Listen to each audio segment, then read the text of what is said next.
Hello and welcome, everyone. I'm Patrick O'Shaughnessy, and this is Invest Like the Best. This show is an open-ended exploration of markets, ideas, methods, stories, and of strategies that will help you better invest both your time and your money.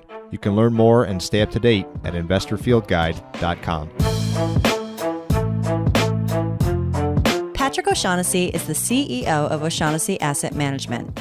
All opinions expressed by Patrick and podcast guests are solely their own opinions and do not reflect the opinion of O'Shaughnessy Asset Management. This podcast is for informational purposes only and should not be relied upon as a basis for investment decisions. Clients of O'Shaughnessy Asset Management may maintain positions in the securities discussed in this podcast. My guest this week is Charlie Songhurst, the former head of strategy at Microsoft and a prolific investor, having personally invested in nearly 500 companies through his career. I met Charlie at an event hosted in New York, and you can tell within 1 minute of meeting him that his mind is sparkling with ideas and curiosity.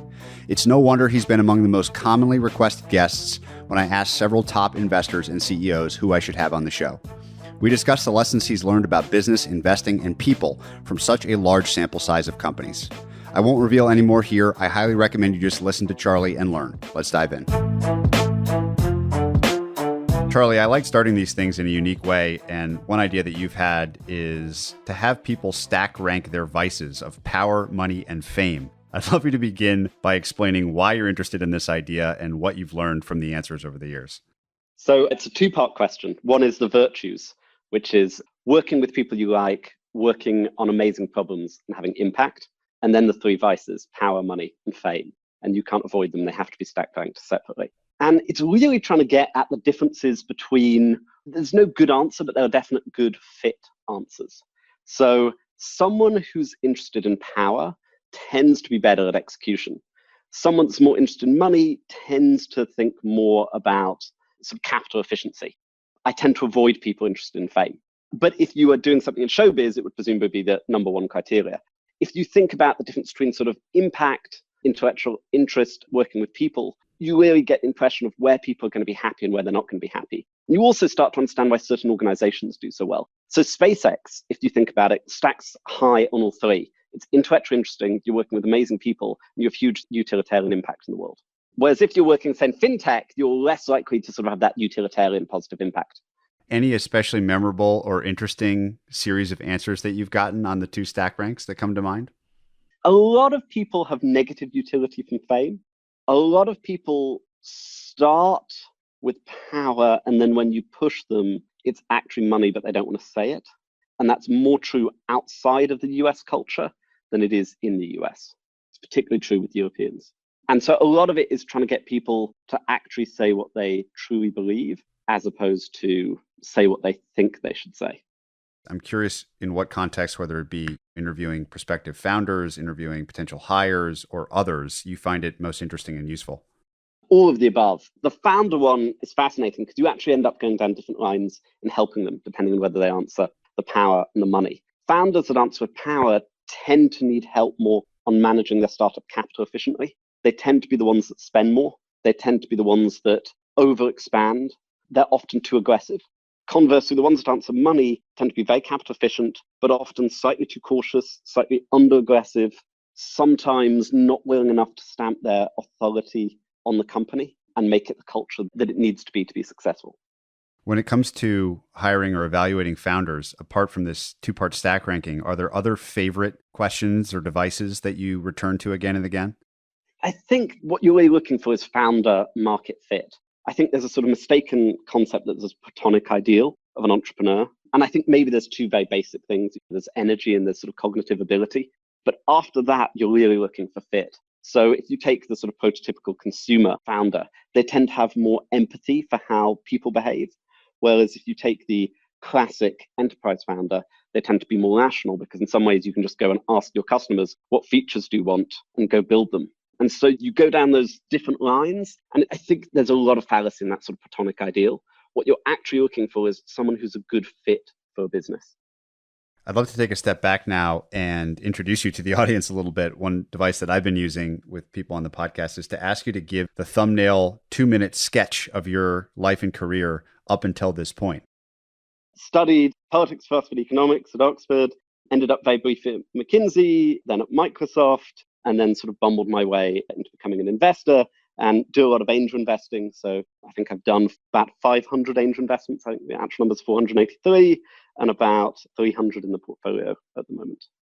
I believe you ran strategy at Microsoft. What exactly did that entail, and what is most memorable about that time? There's so many memories working with amazing people. The hostile acquisition of Yahoo as an attempt was just unbelievably intellectually fascinating. Trying to buy a company in a hostile acquisition for, I think it's $47 billion, and just the drama and the soap opera, and realizing how much path dependency matters in big deals, how much a casual comment misinterpreted by one side or the other actually changes the outcome. It's remarkable how little system theory there is, in the sense of if you ran experiments again and again, I think you would get a lot of different results in M&A activity. Whereas in things like product usage, good products and bad products would probably be the same in each experiment. 483 investments is a crazy amount. I want to come back to your time at Microsoft probably later on and talk in more depth about strategy. But given the sheer volume of investments that you made, I think a great place to begin our conversation is your idea or your thinking around why startups succeed and fail. I'd love to begin by you outlining sort of what, if anything, is shared in common across those 483. So are there certain features that you're always looking for and sort of how your process works? And then we'll get into the success and failure of startups.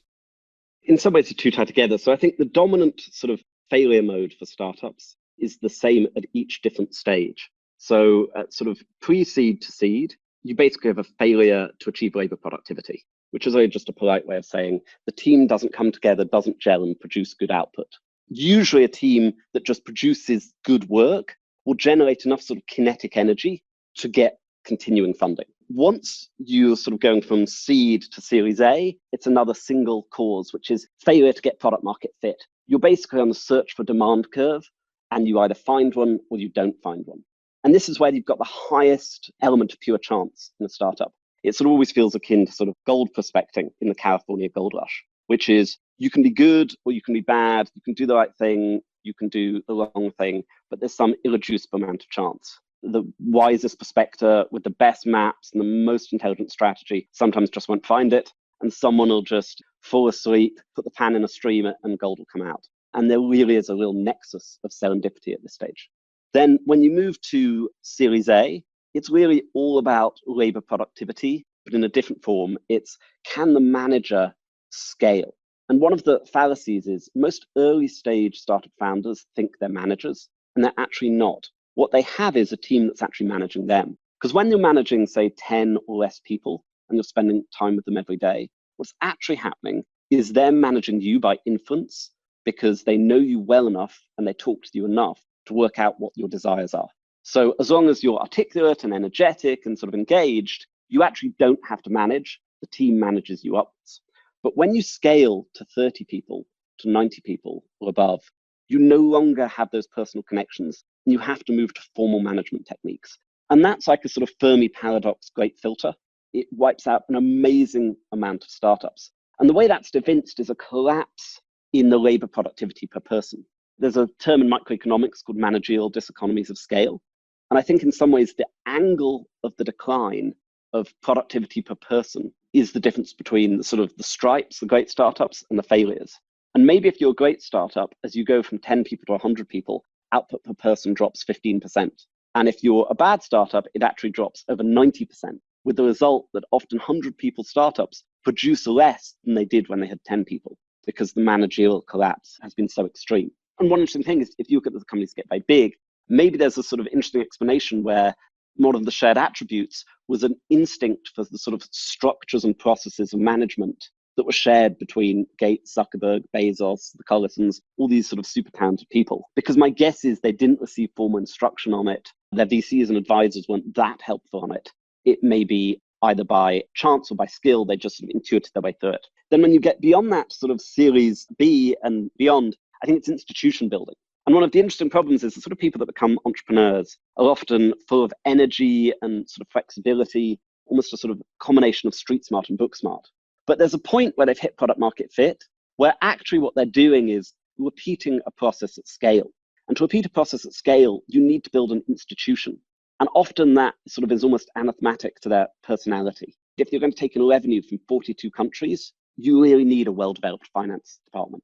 Once you get to a certain size, you will always be in court cases because of being sued by ex-employees, you'll have patent infringement suits, you'll be debt collecting customers that didn't pay. Like this shift to sort of building an institution with institutional norms, with institutional values, with institutional culture, and all the boring stuff of building a strong finance department, strong legal department, strong HR department, that again is a big filter.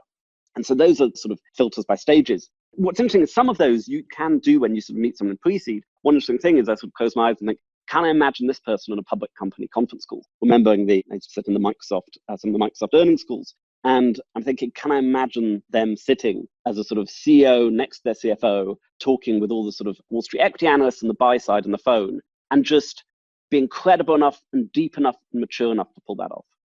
It's a fascinating set of framing. The one that jumps out as maybe most interesting to me is this idea of the declining curve of people's productivity. And in your experience, whether or not that is something that is typically innate to the founder, meaning they just handle that naturally and with aplomb, or if instead it's something perhaps that could be coached, and if it's really just a set of best practices that are fairly universal that founders just don't get. I think the irony is it is absolutely something that can and should be coached, but often isn't. So often the people that get it intuitively are the people that survive, but there's no need for that. It can just be coached in. And I think a lot of it is you get this very strong transition. When you're a very small startup, most of the people you're employing just come in and do their job and go home. And the drawback of that is you tend to end up having to do tight management, a lot of micromanagement. And the beauty of it is you tend to get a very low level of politics within the organization. Then you get this transition to where you're hiring people that are sort of execs, would be the sort of headhunter's description, VPs, senior people. And the beauty of these more senior people is you can give them much more complex tasks. Build me a product division doing this. Go open European markets for me. And the drawback is anyone capable of those complex conceptual abstractions necessary to do that tends also to be capable of politics. And because the world is not composed of saints, as an organization scales, the level of internecine politics increases exponentially. Someone once said to me, the difference between a great company is one where the execs spend only 25% of their time playing politics, and a bad one is where they spend 50% of their time playing politics. And that delta is the entire Gaussian bell curve from the best Fortune 500 company to the worst. And I think one of the things that really matters as a founder is acting as a dampener on politics. So reducing internecine warfare, reducing the tendency for marketing to try and take control of the sales funnel, reducing tendency for the head of sales to want to take over sort of inbound marketing, just trying to stop the CFO controlling spending so tightly that you don't get positive return on capital investments by sales, trying to stop sales getting so much control over spending that your margins go out of control. All those boundary conditions between sort of VP leaders and functional heads, defining those well and managing through that transition is just so important. And there's nowhere where someone learns that through the process of entrepreneurship. One of the things that's, I think, very interesting about people's careers in general is the early stages and the personalities that go into them often have negative correlation with the later stages. So if you look at a sort of McKinsey or Goldman Sachs analyst, often what they need is attention to detail, strong work ethic, high diligence, high conscientiousness in sort of 5 factors, all those sort of things. If you look at middle management at those companies, they need good project management, good ability to abstract and structure problems, good ability to pull a team together and create team morale, and the sort of being across the detail and the technical knowledge matters less. And then if you look at the sort of partner level in those firms, often all that matters is relationship building and sales and charm and the ability to empathize with the client and connect with them. And so it's very hard to find people that are stars in all 3 parts of those careers. And I think it's the same with entrepreneurship. The street smart entrepreneur at sort of pre-seed who can raise money with a good narrative and get energy and recruit people and sort of create a sort of sense of momentum and esprit de corps is often very negatively correlated with the sort of personality that wants to put in quarterly HR reviews and QBR reporting and really make sure that the finance team is ticking at a later stage. And then conversely, often the entrepreneurs that do very well later find the early stage capital raising hell on earth because in some ways they're so tightly gripped to reality and they're slightly pessimistic, which makes them very good at sort of avoiding chaos, often makes them very bad at pitching. I'd love to hear your thought on this interesting concept that actually our mutual friend Gramm and I have batted around quite a lot, which is this notion, the term we use based on a blog post by a guy named Rick Burton, is the idea of an alien founder. An alien here is used as the best possible complement to a founder, where it's somebody that just has sort of what seems to be like an unfair and privileged access to some sort of underlying substrate, the thing that is going to build the business. And they just kind of know what to do. They have an incredible first principles mindset typically. And say Bill Gates would be a great example of this. I think Bezos would be a great example of this, to use obvious ones. What do you think of that idea that in some ways the absolute best founders are in some sense alien and distinctly unique people? I will, maybe for the Socratic sake of it, sort of take the opposite argument and say, I think one of the mistakes that's fallen into is just sort of seeing sort of effervescent genius. Because you're seeing people at the height of their powers, you're not seeing them on the way up. There's that famous clip of Bezos, I think in 99, with Amazon sprayed in spray paint in the back of the office. It would be really interesting if you talk to him, whether he is similar to the Bezos of today. Because in the intervening 20 years, remember, you've got this incredible training program for the mind. They're working every hour on the startup. They're talking with the smartest people. They're constantly getting new information. They're hiring, they're firing. So their pattern recognition of executives gets so much better. They've got a million failed initiatives. So they have all these learnings of what not to do. They've got all the things that have worked and they've seen what scaled. They've seen the commonality. And so how much of that is sort of looking at an athlete at the peak of their performance and not seeing the 10,000 hours of practice that got them there? And I could almost argue you could invert it and say, what are actually the causes of mortality? And how do we just avoid suffering that mortality this year? And if you survive long enough, maybe greatness eventually becomes you. So one of the things I think that sort of is perhaps underestimated is if you want to live forever, maybe don't start thinking about study centenarians. Instead, work out how to not die of a DUI, right? Or drink driving, or any of the, or smoking 20 cigarettes a day. And to some extent, the same in entrepreneurship is, it would be amazing. And of course, the problem with sort of the observation of the world is people spend a lot of time studying greatness. They don't study failure. They study Muhammad Ali. They don't study all the heavyweight boxers that flaked out after losing their first match. But maybe if you study all of those, you can find a commonality in their mistake. Maybe they all, I don't know, offered their chin to the opponent or something. And in startups, I think there are common mistakes. There's an original sin about capital raising. I see so many startups 3 to 5 years in, still haunted by a bad capital raise at the beginning, some investor they don't want, some valuation that was hopelessly dilutive and puts VCs off now. Often, one of the things that I see correlate very well with success is how quickly they exit their first employee that doesn't fit. And I think what that's actually showing is, are they willing enough to be disagreeable to make the company what they want?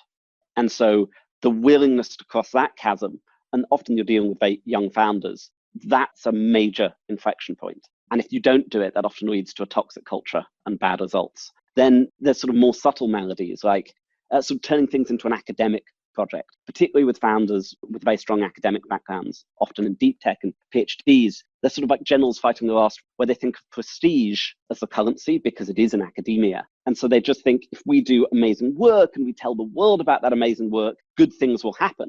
Because as a heuristic, that did work. But it means they don't engage with the revenue, they don't get quite product market fit. It's too much a sort of ivory tower intellectual exercise. Or conversely, do they just sort of think if we get momentum, we get revenue, we get traction, it'll work, and they haven't really thought about the deep microeconomics and unit economics of a scaling company. And so I almost invert it and say, don't study greatness, study failure, and work out how not to be that. If you're sort of thinking of history, trying to be a sort of good Roman emperor as Augustus would be really, really difficult. Not being as incompetent as a Caligula seems really easy. And so as a practical advice, not making the catastrophic mistakes and just surviving long enough feels like a good strategy. There was some general somewhere that said, it's not that good soldiers become veterans, it's that lucky soldiers become veterans, but veterans are good soldiers. Meaning just the luck of surviving the first few hours put you up an experience curve. And I see entrepreneurs transform in those first 36 months of leadership and management. And half of it is just stay alive till you get good. We've talked a little bit about recruiting. As someone that all of a sudden seems like half my time is spent just recruiting people in all different directions. Curious how early you encourage entrepreneurs to make that a major part of what they do, and whether or not that effectively lasts the rest of their career if they're successful? So I think recruiting is way underestimated precisely because in an early company, people replicate themselves. So because people tend to hire, not so much in their own image, but with their own set of biases, all the initial people you hire will influence all the other hires. And so you can either get this sort of upwards iterating culture of excellence, or you can get this downwards iterating culture of excellence. So those first few hires are utterly critical. And I think people way underestimate just the sort of the maths of the return, which is, it seems excessive to say spend 100 hours hiring a person. But if you're only hiring 10 people, that person is 10% of the output of your company for the next 7 years if they stay. But then if they hire as well, they may actually contribute to 10% of the productivity of the company for the first decade, both by their own labors in the early years, but also in terms of the way they themselves recruit. So I think people just sort of underestimate the power of the math here and don't focus on bias that entrepreneurs often have of going for speed and the desire to move fast.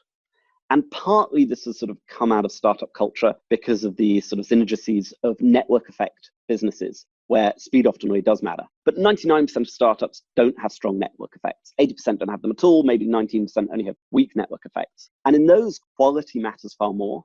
And so going slower, spending an inordinate amount of time picking exceptional people that are deeply synergetic, exceptional in and of themselves, and then have deep and meaningful synergies with the other team members, creates this thing which is a sort of algebraic functional labor output. And I almost think that's how you have to think in the first year. How do I find amazing stand-alone people that are also synergetic? And so my net labor output of the firm is super high.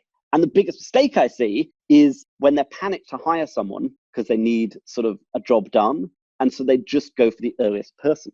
And then, sorry to monologue here, the pernicious mistake is the change in hiring rate based on the amount of capital available to the startup. So what you notice if you graphed it is hiring is not consistent on a quarter by quarter basis. It bulges after each capital raise, pre-seed, seed, A, B, and then it's attenuated almost to nothing in the 6 months before the next capital raise.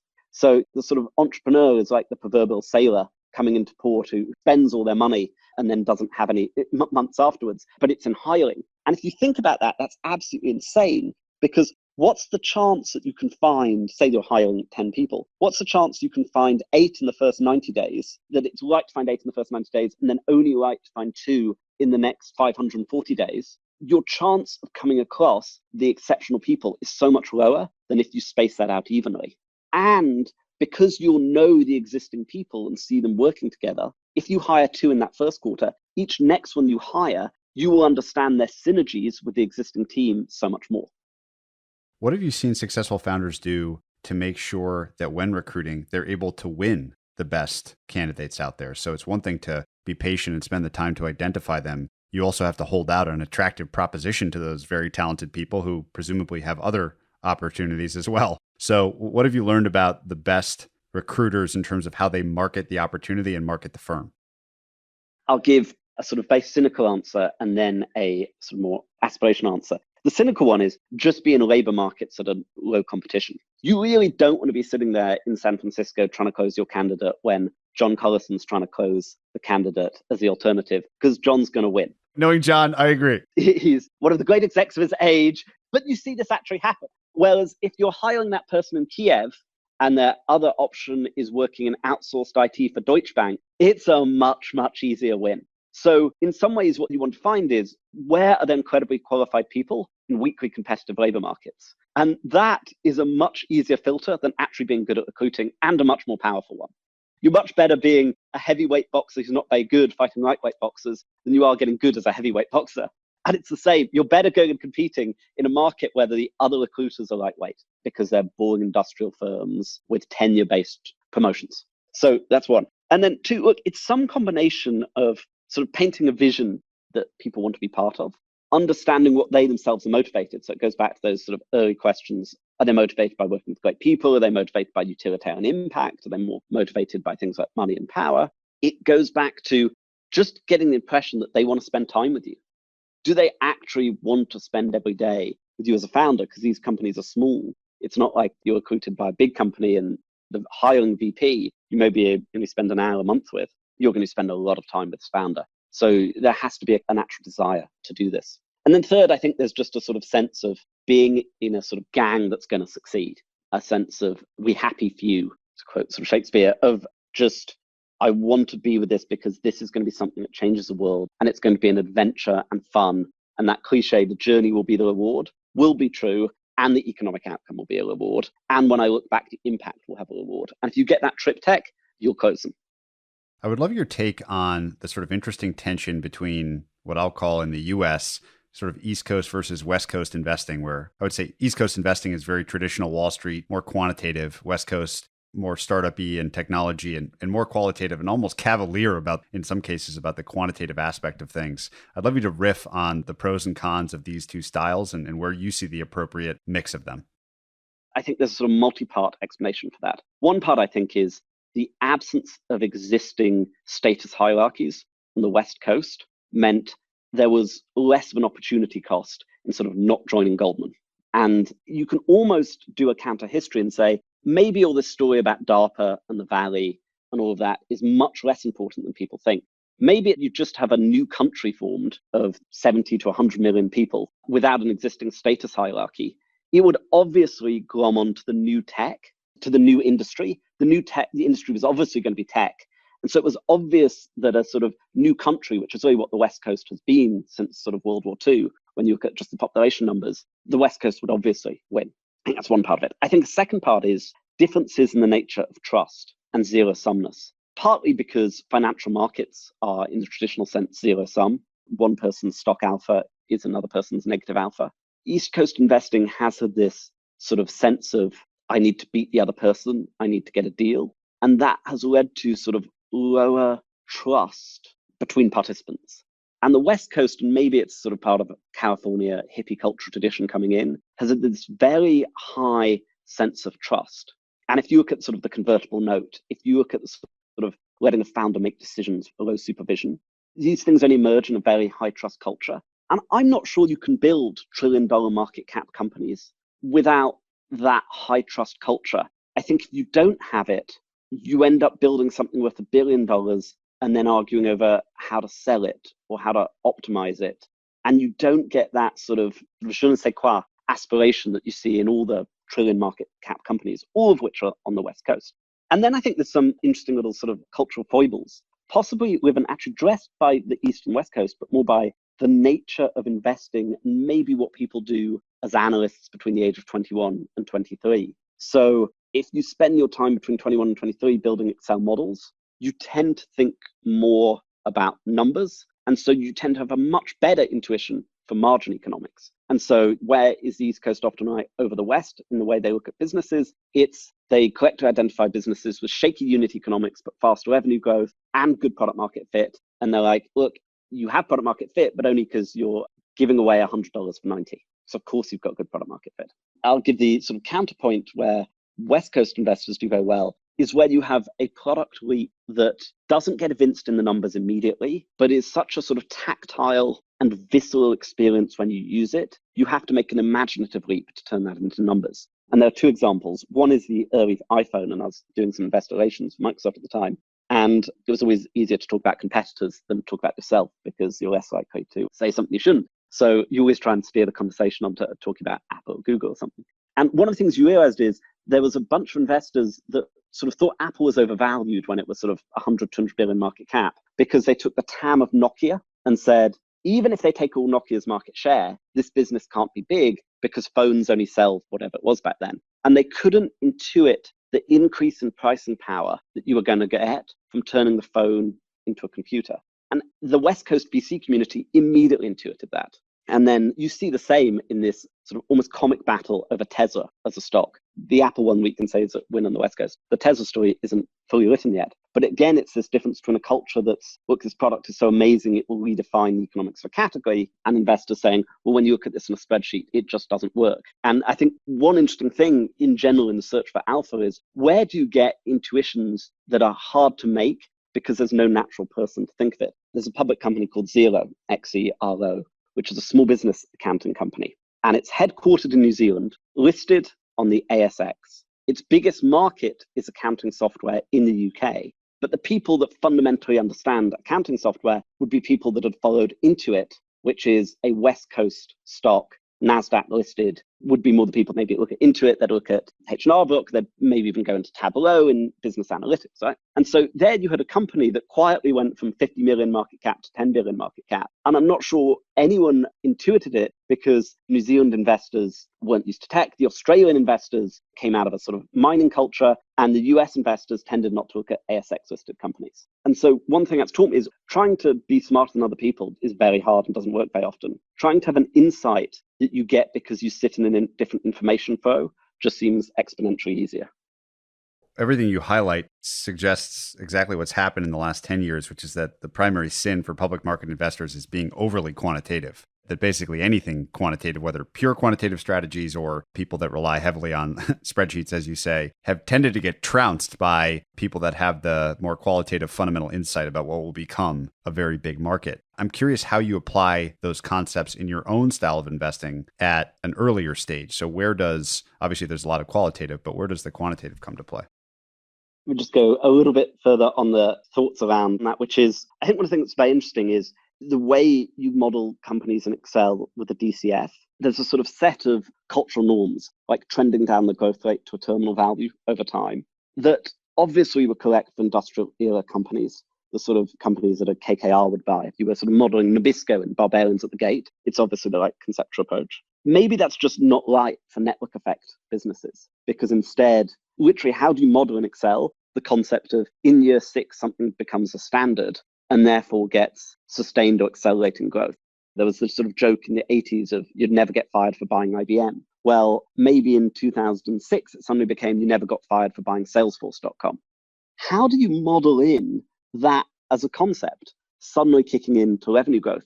Maybe what you should actually be doing is writing a sort of 3,000-word essay on revenue growth drivers, as opposed to sort of trending it down over time as an automatic default. So there's sort of certain things where I think the industrial era protocols actually just mislead you. Conversely, I think the counterpoint to that, which is the sort of too product-driven mistake, is when you look for network effects everywhere and you sort of assume they exist, and actually you're just getting into a standard competitive market. Trying to turn that to startup investing, I think a very good rule of thumb is to think it's very hard to extract economic rents to get revenue without solving someone's problem. So go right back to a sort of Jeremy Bentham utilitarianism. Why are you making people happier?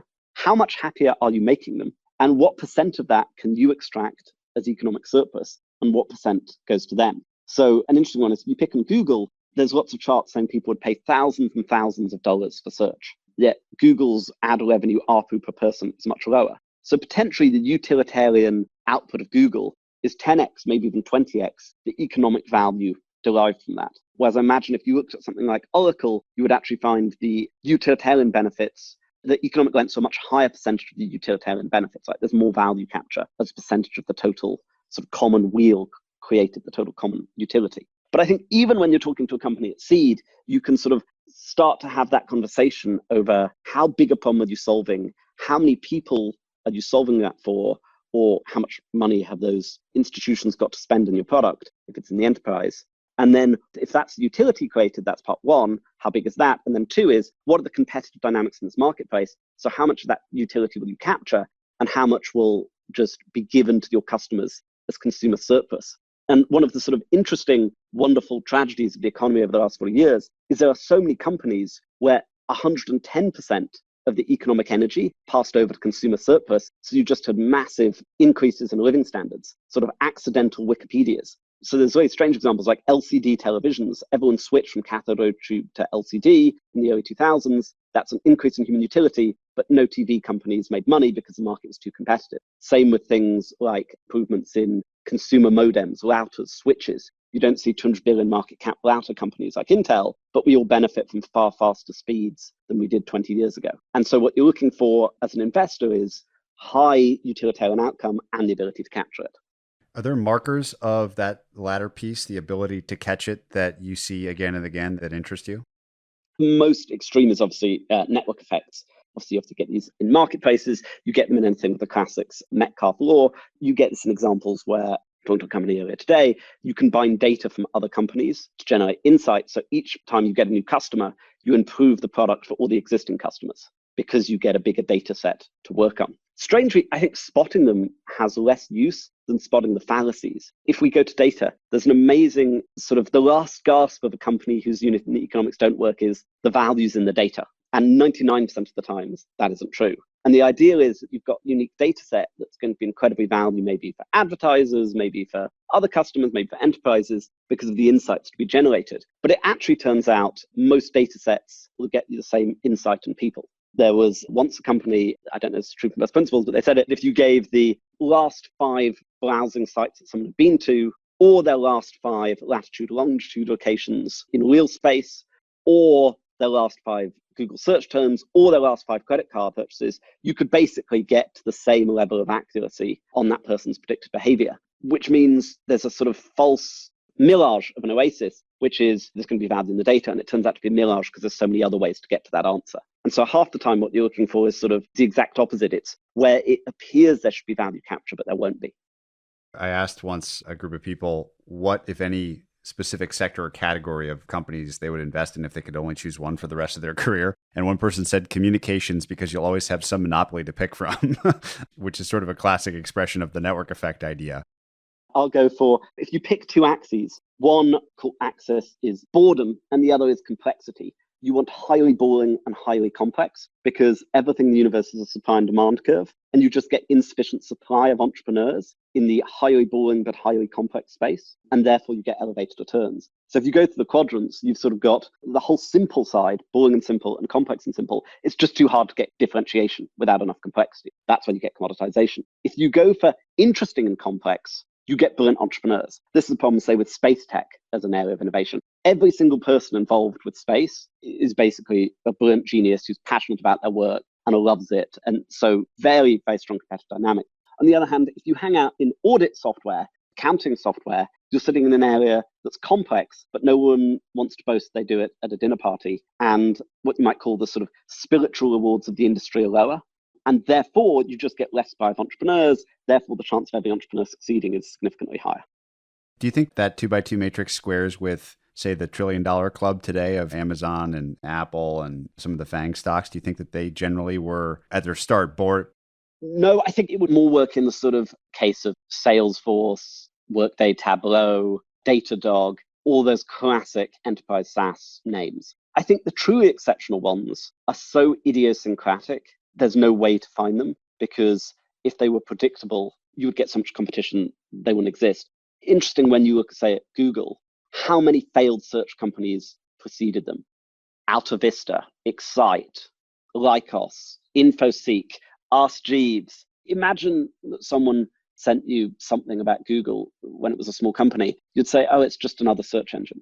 In some ways, you almost need the opposite. You need a case for why it was so unobvious. If you look at early Facebook, there's all these comments on, but surely MySpace has already won this market. I think the exceptions are just so exceptional, you can't formulate rules for them. I think it's the next tier down where there's probably more repeatable behavior. Of the 483 angel investments that you've made, what % would you say are clearly boring? To whom would be the sort of counter question? I think to sort of the average person, probably 350 of them. Obviously, they're not boring to the founder, and they're never boring to me. I find things like accounting software deeply interesting because it's an intellectual puzzle, you're solving someone's problem. And I also think the utilitarian output to the world is way underestimated of these things. If you were to think what was the precursor technology to Manhattan, sewers. Very hard to have Manhattan without sewers, but they don't sound exciting, right? If you were to suddenly remove them, human living standards would drop exponentially. And so those base technologies that sort of double entry accounting in the sort of 14th century under the Medicis or whoever, those things really matter as sort of system-wide improvements to the thing. And sometimes the joy of those can be missed. Before we started recording, you mentioned this interesting word, which you don't often hear in investing, which is aesthetics. I'd love you to talk a bit about investor aesthetics, why they matter, and why they may create bias. I think there's this thing where if you think about the investing career, most people join a place where they fit And so they join an organization that gets them. So you do have this sort of birds of a feather flock together. So you tend to find that you get a set of people that either like the gritty and the real and the physical and the tangible. Look at, say, the overlap between stock investors looking at things like mining companies and shipping companies. And then you get people that like the abstract and the ethereal and the sort of conceptual. Think of Atlassian, Stripe, companies of that ilk. Then I once saw this tweet, some joke about value investors, that they love owning things with names like American Asbestos. And it made me chuckle because it seemed that there was some sort of truth to that. It felt grittier and truer and more real and more like just better to own something that's a steel mill plant in Pittsburgh than it is to own a Tableau or some company doing this sort of weird software stuff. And so the interesting trend about that is, does that create biases and oversights? So maybe because VC sort of in the 2010 to 2013, 2014, network effect consumer businesses were so good, maybe too much capital went into those in the subsequent years. I think of ride sharing and scooters and things like that, because there wasn't enough Darwinian survival of people that were focused on unit economics. Those partners had diminished in their political power within the VC organization versus the partners that bet more on a network effect on a product. Then there's actually a chapter in Dawkins' sort of selfish gene on hawks and doves and evolutionarily stable populations of different behavioral strategies. And maybe that also replicates in investors. And of course, as an investing type succeeds, so it attracts more capital and more disciples, and therefore there's more people looking for it, and therefore the alpha is more diminished. We've talked a lot about the founders and characters of entrepreneurs, less so about characteristics of investors that you've worked with or seen operate. What are your observations there? Probably haven't processed 483 of them in the same way, but I'm sure you've been around them. What do you think makes for the right mix? Success is very idiosyncratic, rather like entrepreneurs. It's sort of finding the fit for their style. So I know one investor at Siege is a fantastic investor and just has an absolute essence of getting to the nub of the character of an entrepreneur. Just the descriptions, the articulation, the strengths, the weaknesses. You would have thought you should spend 300 hours doing a psychological profile. It's sort of like those TV shows where you have someone profile the serial killer in like 30 seconds. It's almost sort of a gift like that. Then there's another investor at the same stage who sort of almost ignores the personality of the founder and is all about the structural economics of the business, the market power, that ability to capture value. And both those styles work beautifully. And then I've seen a third type, almost doesn't think about the underlying company. What they actually watch is other investors, and sort of like a pack of lions, they don't try and kill the antelope. They just steal the antelope once it's down, and they just swoop in and win deals that they saw other good investors go for. So 3 wildly different strategies, all 3 I've seen work superbly. And so no cookie cutter solution. I'd love to hear your take on the effects that COVID now, 3-4 months into it, are having on the world at large, both from a company standpoint, sort of societal standpoint, and at what point sort of the behaviors that have changed become very set and in some way permanently change how we live.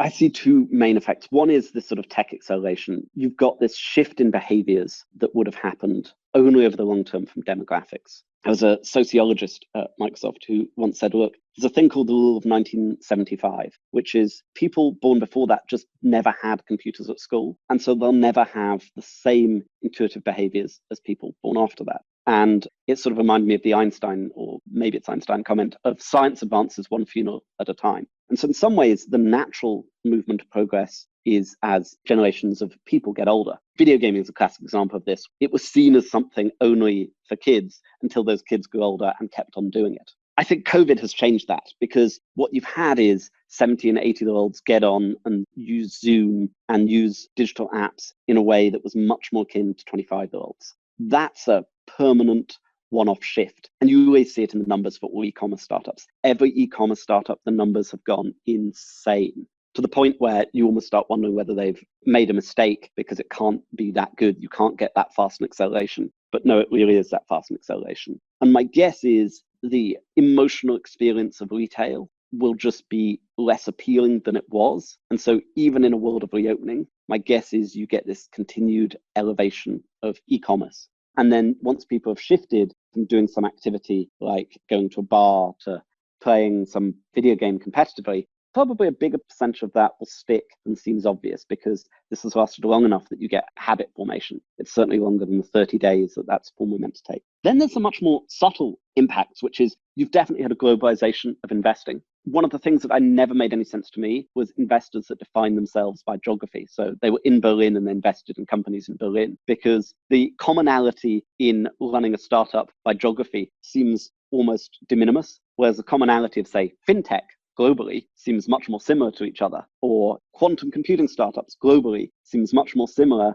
than a quantum computing company and a credit card company, both within a few streets of each other. So it always seemed more logical to me for startups to be defined by functional area than by geography. And that's starting to happen because if you're doing Zoom calls with someone, there's no difference whether they're a mile away from you or 1,000 miles away. And then the same with the labor force. Startups are starting to do remote in a way that was inconceivable before. And what it's starting to do is make them think very deeply about where they can find talented people. Maybe I'm too optimistic, but I think that may just lead to a permanent shift in overall productivity upwards because you're putting together a team not defined by the accidents of geography, but defined by finding the best people you can anywhere in the world. And if everyone does that, you just have a bigger sort of liquidity in every type of output. And that leads to just a massively higher output function. What are these changes in sort of demographics and the way we live now? It does seem that there's likely to be some sort of city to suburban transition. And one of the things that I like to do is I think history is really useful for investing because I think one of the mistakes you can make is a sort of temporal arrogance of thinking the time one lives through is sort of overly unique. There's a book by Will Durant called Caesar and Christ, and it's the sort of whole history of Rome from the founding to 500 AD and sort of the fall of Roman Christianity afterwards. It's always interesting to think, how would you invest through that? Do you buy or sell Roman real estate when Caesar's murdered? Because you get a civil war, you get chaos, but then you get Augustus and peace afterwards. Then when you get this whole spate of bad emperors and it looks like everything's going to fall apart, maybe you would sell, and then you get Vespasian, Trajan, Hadrian, good emperors, and you get a great 100 years. Like it really makes you think about sort of volatility and about having to make informations with only the information available at that time. And what's so interesting is you do get this sort of pattern of going from power and sort of fashion being to have your base in the city of Rome to being out in Capua or out in the smaller provinces or out on rural estates. And that cycle seems to exist for like the 500 years of history. And if you look at London, I think the peak population was in the 1930s. I think it's still higher than the present population, or it may just have peaked. So maybe there's the beginning of one of these great 40-year demographic changes where people move back to the suburbs or not. This is speculation. I certainly don't have as much conviction on it as I do on the startup stuff.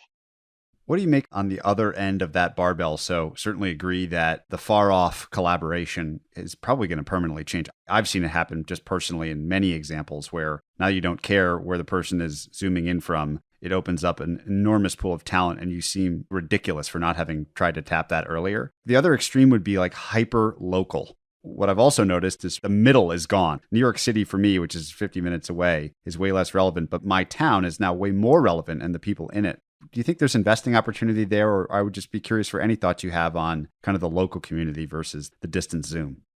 I'm sadly out of insight on it, but I think you're intuitively right in predicting the outcome. I think one of the things that's going to be very interesting is I do think there's a sort of U-shape curve where for companies, you either have to be remote or you have to be centralized. The bit that's going to be absolutely nightmarish is if you have a hybrid mix, because what that'll lead to is everyone at headquarters will have a political advantage over everyone that works remotely. And so you'll end up promoting people who chose to move to headquarters rather than work remotely. So you'll end up promoting the more politically aware, which is probably the most toxic criteria you could have for long-term productivity of the firm.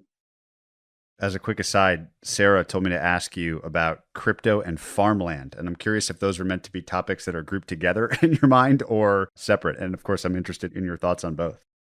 Crypto is super interesting because it's so unanalogous to anything that's come before it. So one of the interesting things with investing is people get a dopamine effect from things they've made money on before. And so they like to invest in similar things, or at least things that their friends made money on before. So they think there will be a dopamine hit for it. So if you look at DEX in startups from 2016, you would be amazed how often the Uber of or Airbnb of appear as sort of marketing ploys to sort of almost say you're going to get the dopamine effect of investing in a business that is similar to these existing successes. Once every so often, you get something that just sort of has no epistemological priors. There's just nothing like it before. And I think crypto has that. And then what's so interesting about crypto is it has such strong psychological Rorschach tests. So the biggest variable I've seen amongst people I know of whether they believe something like a Bitcoin is viable is age, in a way that I don't see for any other element of tech.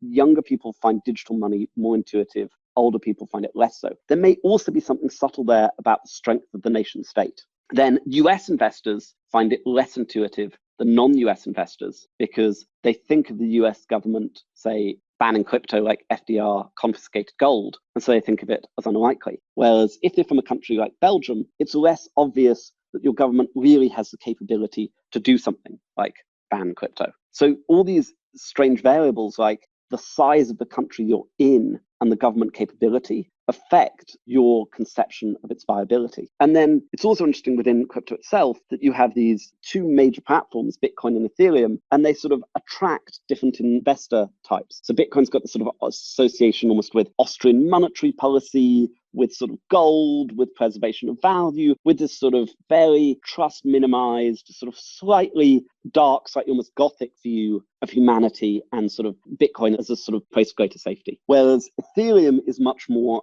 sort of visionary about DeFi, changing stuff, much more software, much more network effects, much less consciousness of trust and store value. And you start to see this sort of bickering between those two cultures. And it's fascinating how you've got two sort of shilling points of shilling points. Not only are they shilling points at the economic level, but they're also shilling points for investor personality types that go into them. What's interesting is if they continue to do that, they'd probably diverge far enough that there's no longer, in fact, any competition between them, because they've diverged so much culture in their aspirations, they're no longer direct competitors. One of the things that's sort of interesting to me is how is wealth preserved over time? And if you look at one of the best stores of value, it was forestry. And there's two very interesting attributes for forestry. One is it's so boring, no one ever bothers to seize it. So if you look at people that were in a country on the wrong side of a war, and occupied by an invading power over the last 1,000 years. Things like houses and artworks were confiscated. Things like businesses were nationalized. No one ever thought about forestry. It just sort of slid under the radar. And then the second interesting attribute of it was that the cash flow characteristics are so terrible, you have to wait 50 years for trees to grow. You got very few investors and very few corporations doing it, because imagine building an Excel model showing a payback in 51 years that's really sort of only 2 to 3% of your principal. It's so appalling, you never go into it. And therefore, it had these characteristics that really did work superbly well. It's sort of interesting to think, what are the digital equivalents of things that have some psychological repellence to them, and therefore actually will have great economic capture because there's something unappealing about them. What do you think some of the best examples of that last concept are? Digital equivalents of a repellent asset. I think certainly up till 2017, crypto had that. It was such a strange topic. The association with things like Mt. Gox and fraud and things just made it slightly sketchy. And then the abstraction, the lack of physical reality of it, I think makes it unintuitive to people. You can't touch it, can't feel it. It's sort of numbers in the sky. Things like that just don't have psychological appeal. And that absence of psychological appeal is a source of alpha. What do you think the most misvalued asset in the world is today? I would say it's probably entrepreneurs in markets that are non-obvious. And I don't mean because their end market is non-obvious. It's people addressing global problems, but in some secondary city in Romania, because capital markets at that stage are just not efficient enough to find them. There's a famous company, UiPath, I think now worth about 10 billion, that came out of Romania and sort of is a paradigmatic example of that.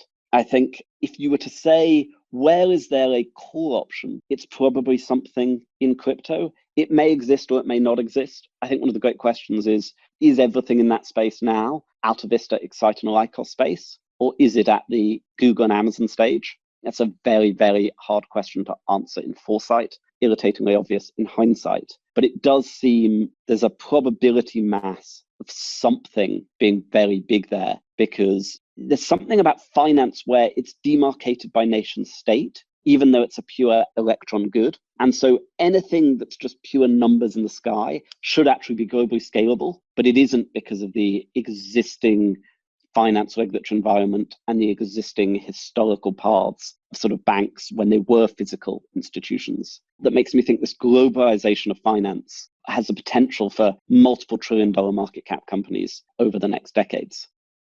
You mentioned Romania, which just makes me think of Europe more broadly speaking. I'd be curious your relative take on opportunity in Europe for business and investing when the last decade has been relatively underwhelming, certainly relative to the performance of US companies. It is amazing that if you look at the top 10, maybe even the top 20 by now, companies in the world by market cap, they're exclusively US and China. That's an absolutely fascinating stat and says so much about the last 30 years. There's a very sort of dark line of thought, which says one of the best things about Europe is that you probably have a less geopolitical risk than any other place. There's something about the horrors of the Somme and Verdun and Stalingrad that makes it sort of unimaginable for Germany and France to have a conflict, whereas I think it is much more imaginable to have China, India, US, those sort of countries have conflict. So in some ways, one of the things you have in Europe is a sort of absence of systemic risk of wipeout.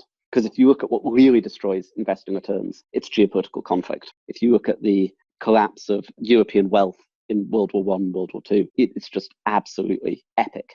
And I think that may be an underpriced benefit of Europe. I think the other much more cheerful and practical one is there are countries whose institutions weren't developed enough to build a Google. Arguably, that's every other country apart from the US. But I think it is certainly true of very small European countries because they just don't have the complexity of legal system. They don't obviously have a means of a company going public. They don't have the institutional norms or the depth of financing or everything like that. But now I see so many companies come out of Europe that are Delaware corporations, LLCs, that have, say, West Coast U investors, their legal documents by Wilson Sonsini or some other US firm. And you have this amazing mix of sort of Soviet quality education, which is very high in math and logic, post-Soviet GDP per head, which basically means your capital goes very far when hiring a labor force, but with US high trust institutions acting to sort of scale it as a corporation. And that unique coming together feels special. It's a fascinating take on everything. I mean, I had never considered really any of those angles. Again, appealing to the 483 companies that you've invested in, I'd love to know the geographic dispersion of those things, generally speaking. Almost an even mix between US, UK, continental Europe would account for 90%, with the remaining 10 scattered between Asia, Africa, Latin America, with a particular hub in Singapore because of an incubator called Entrepreneurs First that I invest with a great deal. Yeah, I've had Matt on the show, which was a fantastic episode. I love his idea of the history of the technology of ambition. It's completely Matt's IP, which was, it's very interesting to think where talented people go as a framework. And so if you go back and go the other way and say, what can you learn from investing when you look at history? It's interesting to think, is an underestimated cause of the decline of some institution not all the stuff people think about when they wrote about it, but just that very talented people who were young chose to go a different direction. So there was a time when you're a young man and you could choose, do I go and do an administration of a Roman province, or do I join the early Christian church? Possibly the talent started to flow towards the church and away from Roman institutions, and that actually caused a weakening. That as a generalized framework of where exceptional talent chooses to go is super interesting. So one thought that occurs in our world is perhaps the sort of investment banks and consulting firms and law firms of tomorrow will be much less good than their precursors 20, 30 years ago, because so many talented people are going into entrepreneurship, and that talent has to pull out of somewhere. Now, I think, again, from a sort of societal viewpoint, I think putting very talented people in things that can scale their products to millions of people is higher utility than putting them in effectively a high-end artisan profession like consulting or the law, where their output doesn't scale. It seems to me that a lot of what you're doing with your life and career is curation of people, ideas, companies, history. I mean, so many different examples in our conversation today. I'd love you to riff on that idea of curation and whether or not it's going to become an increasingly important skill in a world that is exploding with information and content and data.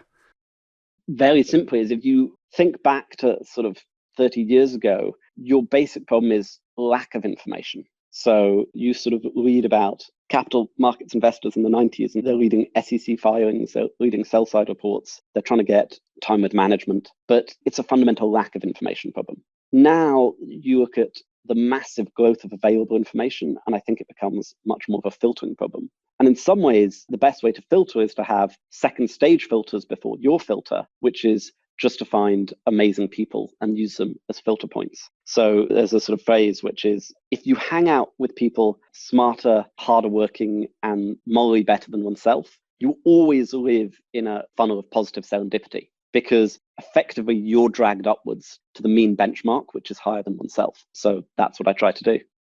You just described my whole life. I'm playing with this idea now of it's better to be interested than interesting. And as someone that's never been particularly interesting, a great way to eventually become interesting is to be purely interested all the time.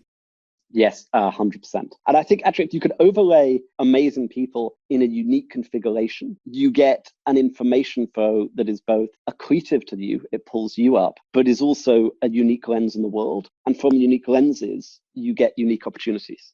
By that, do you just mean non-overlapping kind of backgrounds and areas of interest in the people in your network? Yeah, and one of the ones that I think is always fascinates me is just how geographically disparate networks. Often you get these very sort of tight communities, in some ways the Valley, in some ways sort of New York, say the hedge fund community. And sometimes the most obvious insights are just from going between one to the other and just seeing the difference in worldviews in stark relief from each other. And so I sort of think about that constantly. I mean, one of the ones that's most powerful is just thinking from imagine thinking about the same problem, not from a US perspective, but from, say, a Finnish perspective or an Albanian perspective. And suddenly topics look very, very different. And there's a danger of defaulting to the sort of, because the US is sort of the world hegemon, to defaulting to that mindset. And that's not always the best, most predictive view. We've talked about a lot. And as we wind down, I'm curious what topic that we haven't talked about at all you are most interested in. Of course, after we finish this, I'll think of tons, but I'm sort of failing to think of anything in the moment. I think there's one I would pick. It would be, I think one of the things that's sort of fascinating in sort of the history of tech is how much startups are temporal inevitabilities. So there's a phrase someone once said to me, what's the difference between a heretic and a prophet in tech? The heretic gets burned at the stake, the prophet becomes famous. About 2 years. And you sometimes wonder how much timing matters. Was a site like Pinterest always going to exist within a year that you could download a page of images on the internet in under 100 milliseconds? Was that the sort of temporal inevitability of a product like that? And is it the same for most products? Was GPS and mobile phone, did that make an Uber-like thing inevitable in around 2009, 2010? One of the great unknowns is the temporal one. And then I think the other sort of great unknown is how much of value is actually created for the top layers of the stack by the bottom layers that don't capture it. So are we all just the beneficiaries? Is angel investing pure the beneficiary of the emergence of AWS and Azure? Because I can tell a story whereby angel investing just didn't exist because it was negative ROIC, because you had to spend so much on Sun Microsystem servers and sort of physical equipment that you just had poor IRR across the whole industry. Then AWS and Azure come along, and critically, as a startup, you don't know your own future demand curve because you don't know whether you're going to get product market fit. So you either had to buy too many servers, in which case you wasted capital, or too few, in which case you couldn't beat demand. Whereas with AWS and Azure, they've effectively taken that risk out of the equation. And you can almost know that your cost base only scales with your success. Is the entire industry just sitting on that? I kind of, in an intuitive feel, it probably is. Better luck than good. Maybe we get an AI boom in the next couple of years. Maybe that would be written about as about breakthroughs in ML. Maybe it's actually NVIDIA's Ampere chips and the emergence of sort of 5 and 7 nanometer nodes just drive improvements in throughput that drives ML up. So it's nothing to do with the companies that are actually working on it. It's to do with sort of the pickaxes being turned from wood to iron, making their work far more efficient. But NVIDIA will probably capture some value of that, but probably won't capture the greatest of value. Same if you were to write a sort of history of early computing in the 90s and 2000s, it'd be interesting to write it from the importance of the evolution of Intel chips and modem speeds as the primary drivers, as opposed to the narrative history of the growth of these great companies. Well, Charlie, I feel like I could do this with you almost weekly basis and be sort of endlessly entertained by your prolific interest in so many different things. I'll certainly remember this conversation as one that's a reminder that investing in business are complicated. And if you want to spend your career in those spaces, you better love it because there are so many variables and so many things happening, and you have to develop your own niche and your own strategy. My closing question for everybody in each of these conversations is to ask for the kindest thing that anyone's ever done for you. Oh my God, there are so many. There are so many examples. I think it's probably a recurrent one of often my enthusiasm has been greater than my competence. And it's the people that bet on the enthusiasm more than the competence. I'm internally grateful to them. I love that. Again, you're sometimes describing my life, so I know exactly what you mean. And it is a wonderful thing. And a major category of these answers is betting on somebody early, seeing something in them and taking that risk is always a great kindness. Well, Charlie, this has been a highlight of my early week, even though it's just Monday. I really appreciate your time and I've loved all your insight. Thank you. Thank you. If you enjoyed this episode, you can sign up for a new email newsletter sent out each week called Inside the Episode. Each week, I condense that week's episode to my favorite big ideas, quotations, and more. I've been recommending books to members of this email list for years, and will keep doing so in this weekly email.